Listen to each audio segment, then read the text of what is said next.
제 동기 목사 중에 이재서 목사라고 있어요. 혹시 아십니까? 이재서 목사. 제가 설교 시간에 한번 했고 우리 교회도 한번 왔다 간 적이 있는데, 이재서 목사님 시각장애자입니다. 대학교에서 만났는데 저랑 같은 학번이에요. 같은 반에서 공부를 했어요. 근데 이분이 중학교 때인가 고등학교 때인가 갑자기 안 보이더니 두 눈이 안 보인 거야. 실명을 했어. 아예 안 보여. 뭐 보여요? 그랬더니 뭐 가끔 가다가 보면 방에 있으면 문 열면 바깥에 사람이 들어올 때 햇빛이 들어오면 뭐가 뿌옇게 뭐가 움직이는 것 같아. 그 정도는 보인대. 아주 안 보이는 거야. 근데 이분이 대학교 다닐 때 장애인을 위해서 내가 뭘 할까? 자기도 장애인이잖아. 시각장애인. 근데 그때는 77년도입니다. 우리나라에 복지가 형편이 없고 장애에 대한 배려가 거의 없을 때입니다. 77년도에. 뭘 할까 해가지고 미랄 선교 단체를 만들었어. 시작을 했지. 우리 친구들이 많이 가서 도와줬지. 나도 그 사무실에 가서 못 몇 번 박아준 게 나는 그게 다인데 친구들은 손잡고 다니고 공부할 때 와 데리고 다니고 막 다 그랬거든요.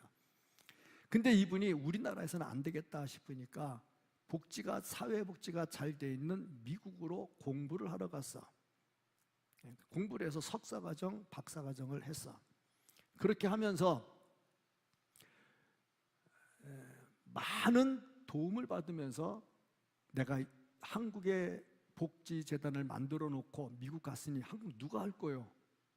그래서 우리 친구한테 그걸 주고 갔어. 네가 해라 그러고. 그래서 여기 한국에서는 그분이 다른 친구가 맡아서 그걸 하고, 이 친구는 미국 가가지고 박사까지 하면서 뭘 했느냐? 미랄 복지재단을 또 만든 거야. 그러다 보니까 우리나라하고 미국하고 생기면서 다른 나라 하나씩 뭐 있잖아. 또 만들어서, 이게 단어가 자꾸 생각이 안 난다. 그 지부를 만들었어. 그러다 보니까 자기는 세계 총재가 된 거야. 그리고 다른 친구는 한국 대표가 된 거야. 그리고 이분이 다시 한국으로 들어왔어. 그 다음에 어떻게 했느냐? 총신대학교 사회복지과 교수로 들어왔어. 그리고 몇 년 경력이 쌓이면서 결국에 총신대학교 총장이 됐어. 저는 그 사람이 잘났다고 말하는 게 아니라 그런 말을 들으면 위로가 돼. 장애가 있어가지고 그렇게 힘들었는데, 우리 대학 다닐 때 77년도에 정말 신학교에서 공부할 때 여러 가지 힘들었는데 이분이 이렇게 성공해가지고 총신대학교 총장까지 거쳤다? 위로가 되잖아. 위로 안 되십니까? 하기야, 그까짓 거 가지고 하고 계십니까 지금? 그까짓 아닙니다. 굉장한 겁니다. 위로가 되는 거야. 가끔 우리는 위로를 받고 싶은데 이런 사건으로도 위로를 받고, 또 친구들 말을 듣고도 위로를 받고, 가족 중에 부모가 또 자식이 위로를 해줄 때가 있어요. 위로가 필요해요. 그런데 이런 위로가 얼마나 갈까 보니까 순간적이더라. 그러면 진짜 위로는 뭘까? 그리고 보니 근원부터 만져줘야지. 근원부터 만져주는 위로가 뭘까? 그리고 성경을 보니까 성령의 위로가 나오는 거야. 하나님의 위로. 오늘 본문 말씀은 이스라엘 백성들이 바벨론에 포로로 잡혀갔을 때 얘기입니다. 포로로 잡혀갔어요. 나라 빼앗겼어요. 재산 다 빼앗겼어요. 포로로 갔어요. 인격적 대우가 있었겠냐고. 얼마나 힘들었겠습니까? 그때 하나님의 사자가 위로해 줍니다. 하나님께서 주시는 말씀, 위로하라. 내 백성을 위로하라. 위로해 줬어요. 뭘로 위로해 줘? 이제 바벨론의 포로는 끝날 거야. 위로의 말씀을 주죠. 근원을 해결해 주는 말씀을 줍니다. 이 말씀을 들은 이스라엘 백성들, 정말 하나님의 말씀을 들으면서 큰 위로를 받게 되죠. 그런데 이 과정에서 약속하는 게 뭐냐? 메시아를 보내줄게. 메시아. 그러니까 메시아가 와야 진정한 위로가 시작이 된다는 겁니다. 그래서 예수님께서 누가복음 4장 21절 말씀을 읽으시면서 이렇게 말씀했습니다. 이 글이 뭐냐? 이사야가 예언한 메시아가 온다는 말. 이 글이 오늘, 언제? 오늘. 이때가 언제야? 예수님이 이사야서를 읽을 그때, 지금 2026년 말고 예수님이 백성들에게 이사야서를 읽어줄 그때 이 글이 오늘 어디에 응했다? 너희 귀에 응했다. 그러면 이 말은 예수님이 뭐라는 말이에요? 한참 걸려요. 286 컴퓨터입니까? AI 시대 너무 느려요. 예수님이 저 말해서 이 글이 오늘 너희들에게 응했어. 그럼 예수님이 뭐라는 말이야? 메시아라는 말이잖아. 그렇잖아요. 예수님 당신이 메시아라는 거야. 그럼 메시아가 오시면 어떻게 된다? 진정한 위로가 시작이 된다는 겁니다. 그래서 예수님은 진정한 위로의 시작입니다. 예수님의 사역 자체가 위로가 된다. 그러면 예수님을 믿는 우리들은 어떻게 해야 될까?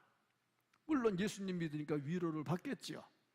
위로를 받으면 그 때문에 어떻게 합니까? 받은 걸로 끝납니까? 다음 단계로 넘어가야 되겠죠. 이것이 오늘 본문 말씀이 우리에게 주는 겁니다. 그러면 우리가 예수님께서 말씀하신 이 글이 오늘 응했다 했으니 내가 지금 주님께서 주시는 위로를 받을 수 있다. 그럼 어떤 사람이 하나님께서 주시는 위로를 받을 수 있을까? 보니까 예수님이 말씀하신 메시아가 누군지, 메시아가 하시는 일이 뭔지를 알면 내가 위로를 받을 수 있다는 거야. 저거 모르면 위로가 안 된다는 거야. 예수님을 제대로 알아야 위로를 받을 수 있다 하는 얘기입니다. 그러면 메시아가 하는 사역이 뭘까? 이 땅에 메시아가 오시면 무슨 일을 할까? 1절 주 여호와의 영이 내게 내리셨으니 여호와의 영이 임했어. 성령이 임하는 거 아닙니까? 여호와의 영, 성령이 임했잖아요. 그런데 메시아를 말씀하면서 성령을 또 말씀을 하고 있어요. 그러고 보니까 이 단어들이 서로 연결이 돼. 예수님께서 오신다는 것을 말할 때 메시아가 오신다 그랬는데 이 메시아라는 뜻은 기름을 부었다 하는 뜻입니다. 이것이 이제 마샤흐라고 하는 단어인데 기름을 부었대. 누구한테 기름을 부어서? 왕, 제사장, 선지자, 이 세 종류에게 기름을 부었어요. 근데 이 마샤흐라고 하는 단어에서 나온 말이 뭐냐? 메시아라는 단어가 나와. 이것은 구약의 단어고 이제 이것이 신약으로 넘어오면서 크리스토스라는 단어로 바뀌어. 여기서 무슨 단어가 나와? 그리스도가 나와. 그럼 예수님은 누구? 그리스도. 뭐 하는 사람? 기름 부음 받은 사람. 그러면 이렇게 기름 부음 받은 사람, 예수님이 하시는 사역이 뭘까? 마태복음 9장 35절 말씀을 보면 예수께서 모든 도시와 마을에 두루 다니사, 같이 읽을까요? 그들의 회당에서 가르치시며 뭐 했다고요? 가르쳤어요. 예수님이 가르쳤어. 첫째, 가르쳤어. 다음, 천국 복음을 전파하시며. 둘째, 뭘 했어요? 복음을 전도했어요. 세 번째, 모든 병과 모든 약한 것을 고치시니라. 뭐 했어요? 고쳤어요. 가르치시고 전파하시고 고치시고. 우린 말은 외우기가 어려워. 영어가 쉬워. 전부 다 ing로 끝나.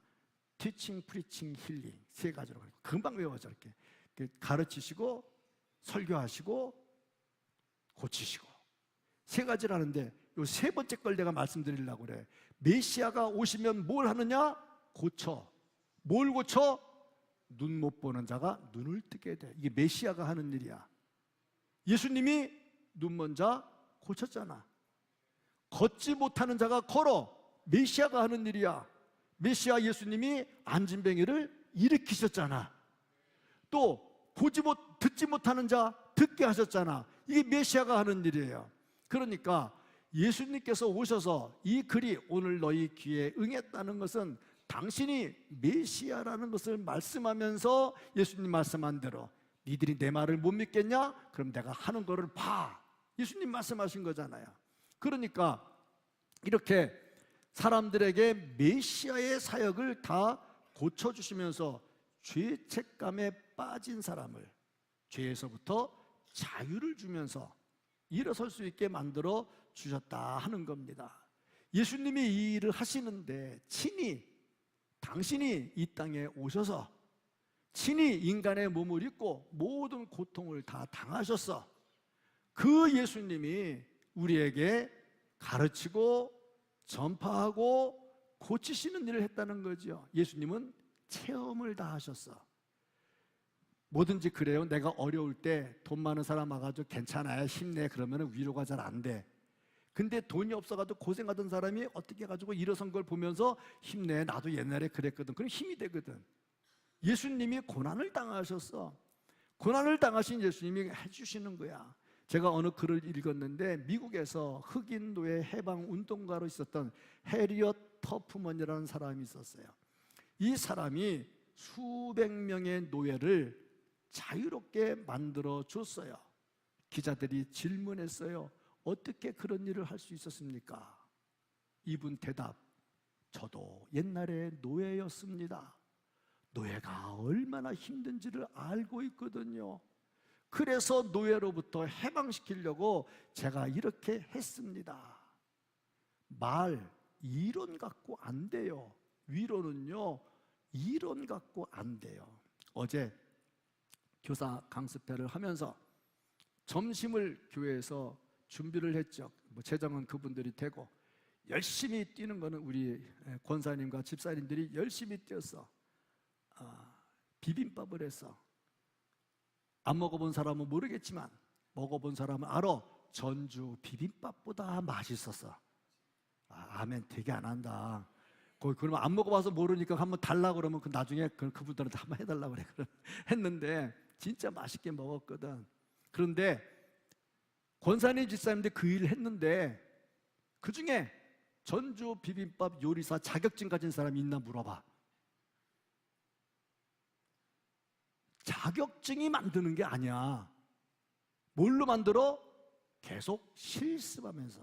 그렇게 만들고 싶으면 앞으로 주방봉사 열심히 잘 오시면 제가 잘 가르쳐 드리겠습니다. 실력이 자격증 갖고 안 돼. 내가 운전면허증을 땄어. 운전면허증 따고 장롱에다가 면허증 집어넣었어. 나 운전해 못해? 못해. 면허증은 있어. 안 돼. 뭐 해야 돼? 계속 액션 실습 해야 돼. 해야지 뭐가 되는 거지. 제가 목사 자격증을 딱 딴 다음에 신학교 졸업하고 목사 고시 받아 목사 자격증을 딴 다음에 설교를 평생 안 해. 나중에 설교가 될까 안 될까? 안 돼요. 제가 40년 넘게 설교했는데 이제 설교가 조금 시작하려고 그런다니까. 그렇잖아. 이게 좀 더 힘든 거예요. 이게 자격증이 있다고 되는 게 아니거든. 뭐 해야 돼? 본인이 몸으로 뛰어야 되는 거야. 그러면 위로는 누가 해? 아니 석박사 받았다고 위로하냐고. 석박사가 위로해 주는 게 아니야. 차라리 아무것도 모르는 권사님, 난 놓고 기억자도 모르는 권사님이 자기가 참 힘들었는데 잘 이기고 나왔어. 근데 교인이 어려워하는 옆에 가가지고 말도 안 하고 가만히 있고 손 한 번 잡아주고 힘들지. 이게 위로가 되는 거야. 왜? 경험이잖아. 경험, 액션. 그러니까 우리는 하나님의 위로를 받아야 되고 또 그 받은 위로를 가지고 내가 힘을 얻고 또 다른 사람에게 위로할 수 있어야 됩니다. 이거는요 액션입니다. 자꾸 행동을 해야 되겠죠. 그리고 보니까 자유를 경험한 사람만이 자유를 선포할 수 있고 위로를 받아본 사람이 위로를 선포할 수 있다. 그런데 보니 예수님이 말씀하신 이 위로, 예수님 가버렸잖아.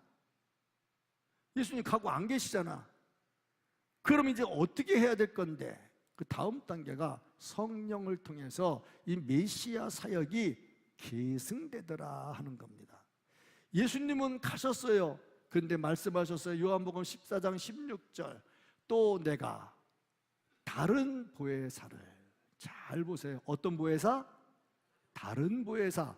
그러면 그 앞에 보혜사가 있었다 없었다? 있었다. 그렇죠? 내가 너무 수준 낮은 거 질문하면 대답을 안 하는 경우가 있는데, 성숙한 사람은 내가 수준 낮은 질문을 해도 그냥 성숙하게 수준 낮게 대답을 해줍니다. 다른 보혜사, 전에 보혜사가 있었다 없었다? 있었다. 그 보혜사는 누구? 예수님이란 거야. 예수님이 보혜사였어요. 근데 가시면서 다른 보혜사를 보내줬다는 겁니다. 이 보혜사란 단어가 파라클레토스라고 하는 단어가 쓰이는데, 이 파라클레토스란 단어의 뜻이 뭐냐? 곁에서 돕는 자, 위로하는 자, 격려하는 자, 변호하는 자. 이게 성령의 사역이야. 옆에서 도와줘. 옆에서 멀리 떠가지고 하는 게 아니고 옆에서 도와줘. 이게 성령의 사역입니다. 위로. 그런데 예수님 가셨는데 다른 보혜사, 성령이 오셔서 지금 우리와 함께 하십니다. 함께 하십니다. 그래서 우리를 어루만지시고 곁에서 도와주시고 위로해 주십니다. 사람이 하는 말과는 질이 다르다. 왜? 근본까지 해결하기 때문에 그렇다. 성령이 내 안에서 역사하시니 예수님이 사역이 끝난 게 아니라 성령을 통해서 지금까지도 우리에게 연결된다는 겁니다. 힘들고 어렵고 지칠 때 성령이 주시는 위로가 우리에게 충만하기를 주님의 이름으로 축복합니다. 성령이 함께 하신다는 얘기죠. 그러면 이렇게 이제 위로받았으면 그 다음에 어떻게 할까? 위로받은 사람에게 나타나는 현상이 뭘까? 그리고 보니 낙심이 소망으로 바뀝니다. 낙심이 소망으로 바뀌어. 3절 말씀을 보면 무릇 시온에서 슬퍼하는 자에게, 예전에 슬퍼하는 자가 뭘 썼느냐? 재를 뒤집어 썼어. 재를. 그런데 그에게 뭘 준다고? 화관, 꽃으로 만든 관을 씌워주신다. 그렇게 말씀을 하고 있습니다. 절망을 소망으로 바꾸어 주신다. 얼마나 귀한지 모릅니다. 호레이쇼 스페포드라고 하는 사람이 있었어요. 이 사람에게 딸이 넷이 있었습니다. 근데 엄마랑 같이 배를 타고 여행을 했어요. 근데 배에 사고가 나가지고 딸 넷이 한 번에 다 죽었습니다. 엄마는 어떻게 살았어요. 엄마가 전화를 했어요. 어떻게 연결해가지고 딸들이 다 죽었어요. 나는 살았어요. 그러니까 그 남편이 기가 막히지. 갑자기 딸 넷이 다 죽었는데 얼마나 속상하겠어요. 그래서 그곳으로 갔어요. 또 사고 나면 그러잖아. 배 타고 그 죽은 자리 가서 또 다시 보잖아.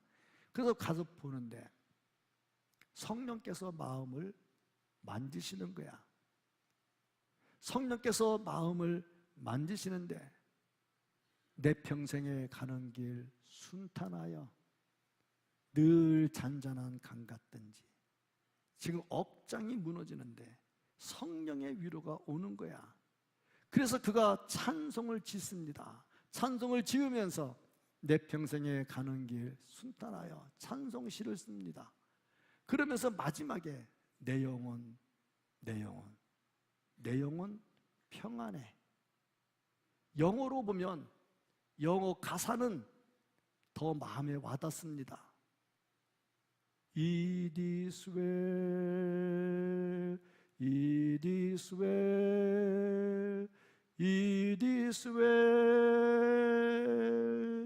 in my soul. 다 잘 될 거라는 거야. 내 영이 잘 될 거라는 거야. 얼마나 속이 터집니까? 근데 성령이 와서 갑자기 애를 살려주지는 않았어요. 그런데 마음의 평안을 주면서 잘 될 거야. 잘 될 거야. 내 영혼 잘 될 거야. 우리 찬송대로 내 영혼 평안해. 그 말씀을 주셨단 말씀이죠. 상황은 안 변해도 성령의 위로가 임하면 내가 변합니다. 내가 변하면 그 억장같이 무너지는 속에서도 하나님의 도우심으로 힘을 얻을 수가 있습니다. 그 다음 단계가 뭐냐면 이제 상처가 사명으로 바뀌게 됩니다. 고린도후서 1장 4절 말씀을 보면 우리의 모든 환난 중에서 우리를 위로하사, 환난 중에 위로하셔. 왜 위로하셔? 다른 사람을 또 위로하도록. 그러니까 상처, 많은 상처를 하나님이 제거할 때도 있지만 제거하지 않고 그 상처를 안고 사명을 감당하도록 해줍니다. 제가 시작할 때 말씀드렸죠. 시각장애가 됐어요. 하나님이 그 상처를 치료해 주진 않았어요. 근데 그게 사명이 됐어요. 대학교 총장까지 올라갔습니다. 상처를 그대로 주시는데 그 상처가 사명이 되더라는 거야. 우리 가끔 보면 상처 있잖아. 집에 자녀들 키우다 보면 상처 있잖아요. 부부간에 또 상처 있잖아요. 사업하다 보면 상처 있잖아요. 다 고쳐주시고 한 방에 치료해 주시면 얼마나 좋겠어요. 그게 우리가 기도하는 바잖아요. 그런데 하나님은 그 상처를 놔두면서 사명을 줄 때가 있다고. 베드로도 상처가 있어요. 무슨 상처? 예수님 십자가에서 죽느냐 사느냐 재판을 받는데 거기 옆에 있다가 예수님 모른다고 부인하고 맹세하고 부인하고 저주까지 했잖아요. 닭이 울 때 얼마나 가슴이 아팠습니까? 새벽닭 울 때 얼마나 가슴이 아팠어요.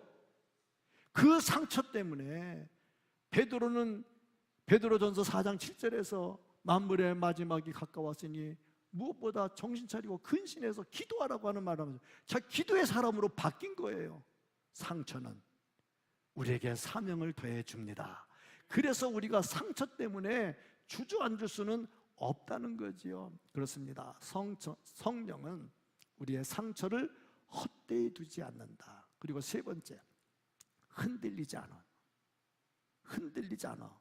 의의 나무가 된다. 그래서 3절 말씀에 보면은 의의 나무가 된다 그랬어요. 이건 견고하다, 흔들리지 않는다 하는 얘기입니다. 나무는 심어 놓으면 뿌리를 깊이 내리죠. 우리 성도님들 생각에 뿌리를 깊이 내리면 몇 미터 정도 내린다고 생각을 하십니까? 아침에 일부 때 중고등부 애들 말을 했더니 말을 안 하더라고. 수준이 높은데 자꾸 수준 낮은 질문하니까 대답을 안 하더라고. 몇 미터쯤 내려갈 것 같습니까? 그림을 한번 볼까요? 저 앞에 있는 나무가 메스키트 나무라고 하는 뿌리 긴 거. 다른 나무들은 저기까지가 제가 볼 때 오른쪽. 여기 이제 아카시아 나무가 저 정도 내려가 뿌리가. 근데 쭉 내려가는데 기본이 50m야 기본이. 근데 잘 보세요. 맨 밑에 가면 밑에 이렇게 되는데 밑에 보면 뭐라고 되냐면 물이라고 써 있어요. 물. 그러니까 저 뿌리가 어디까지 내려가냐? 물 있는 데까지 내려가는 거야. 그러니 아무리 가물어도 말라 죽을 일이 없어. 바람이 아무리 불어도 나무가 넘어질 일이 없어. 의의 나무, 견고해. 성령의 인도하심을 받은 사람은 이렇게 돼. 뿌리가 깊이 내리는 누구한테까지 내려가? 성령님께까지 내려가. 성령님까지 내려가. 성령의 뿌리를 두고 있으니 세상의 바람이 아무리 흔들어도 넘어질 일이 없어. 꺾어질 일이 없어. 물이 아무리 가물어도 말라 죽을 일이 없어. 그러니까 열매도 많이 맺혀. 그림을 한번 볼까요? 조나무예요. 조나무가 저렇게 뿌리를 내고 보세요. 민둥산이죠. 아무것도 없지요. 뒷산 보세요. 아예 나무 자체가 없잖아. 그런데 저렇게 큰단 말이야. 왜? 뿌리. 우리가 성령께 뿌리를 내리면 세상이 아무리 흔들어도 결코 흔들리지 않을 줄로 믿습니다. 이게 우리에게 주시는 하나님의 말씀이다 하는 거죠. 그러니까 조금 뭐 했다고 삐졌다. 아이 성질 나가지고 안 되겠다. 교회가 여기밖에 없냐? 그 사람 뿌리가 내려가다가 마른 사람이지. 내려가다 마른 사람이야. 뿌리가 어디까지 내려가야 돼? 어디까지 내려가야 돼? 성령까지 내려가야 돼. 조금만 뭐 설교 듣다가 시험 들고 그러지 말라고. 왜 설교하다 보면요 참 힘들어. 제가 오늘 주제가 이혼이다. 그럼 이혼 설교하면요, 이혼한 사람도 가슴 아파요. 부부싸움이다. 부부싸움한 사람 가슴 아파요. 주일 성수다. 그러면 주일 성수 못한 사람 가슴 아파요. 그래서 설교는 들으면요, 가슴 아프게 돼 있어요. 복음을 전하면요, 돌에 맞든지 회개하든지 두 개가 나타나. 스데반은 복음 전하다 돌 맞아 죽었어. 베드로는 설교했더니 회개했어. 여러분, 돌 던질 겁니까? 회개할 겁니까? 수준 낮아서 또 대답 안 하십니까? 돌 던질 거예요? 회개할 거예요? 회개하고 은혜 받으시기 바랍니다. 위로 받으시기 바랍니다. 뿌리가 막 내려가야 돼. 어디까지? 성령까지. 그런 은혜가 있기를 축복합니다. 성령께서 마지막 위로하시고 막 만들어주시는 거야. 어느 산에 불이 났어. 산불이 나서 나무가 다 죽었어. 그런데 나중에 뒷정리하러 가서 보니까 참나무 하나가 살아있더래. 야, 이상하다. 다 죽었는데 얜 왜 이렇게 살았나? 그러고 봤더니 뿌리가 아주 바위를 뚫고 깊숙이 들어가 있더래. 그렇습니다. 뿌리가 있으면요, 다시 싹이 나게 되어 있어요. 성령께 뿌리를 내리면요, 흔들리지 않지만, 무너지지 않지만, 그런 일이 온다 할지라도 다시 일어설 수 있습니다. 성령께서 우리에게 주시는 위로다 하는 거죠. 그래서 우리는 성령의 위로를 받고 살아야 된다. 자, 그러면 우리가 위로를 주시는 예수님이 누군지도 알았어. 그 사람에게 변화가 나타난 것도 알았어. 그럼 이제 변화가 나타났으면 어떻게 살아야 될까?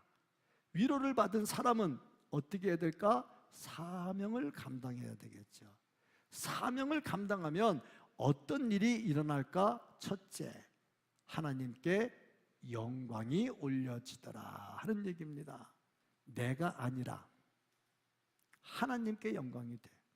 제가 서두에 말씀을 드렸습니다마는 우리 교회 방문하시는 분들 중에 제가 볼 때 수준 높은 사람들, 수준 높다는 게 어떻게 보면 사회적으로 또 학적으로 그런 분들, 이렇게 오시는 분들 보면 우리 플랫폼을 엄청나게 칭찬을 많이 합니다.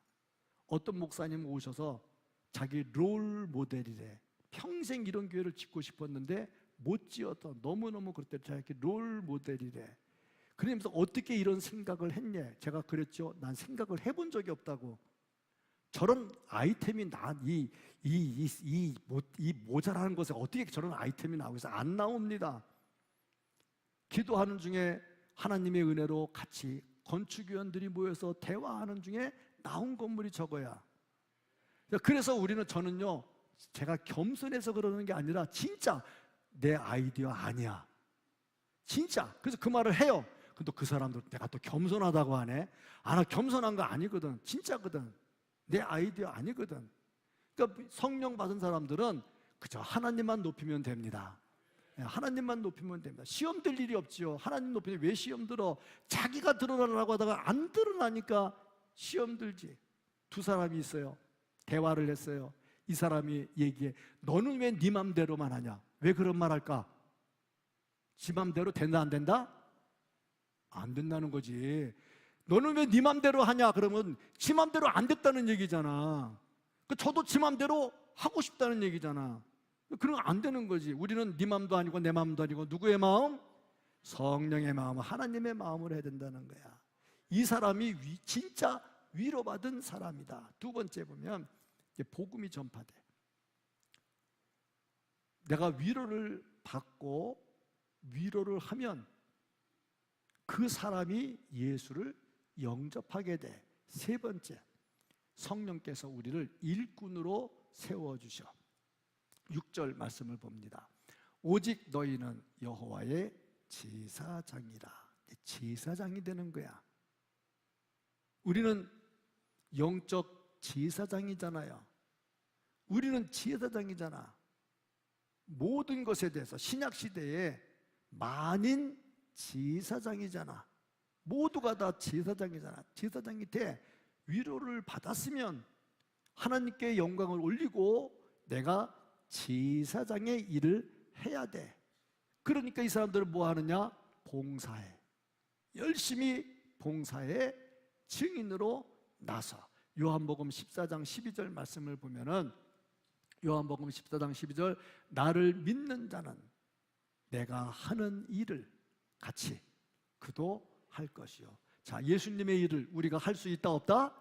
있다. 누구 때문에? 성령의 위로 때문에 할 수 있다. 그러니 우리가 예수님의 일을 하는 사람인데 사소한 것에 삐껴가지고 신앙이 흔들리면 되겠냐고. 안 되는 거죠. 그거는. 이런 오늘 이 자리에 그런 분이 없기를 바랍니다.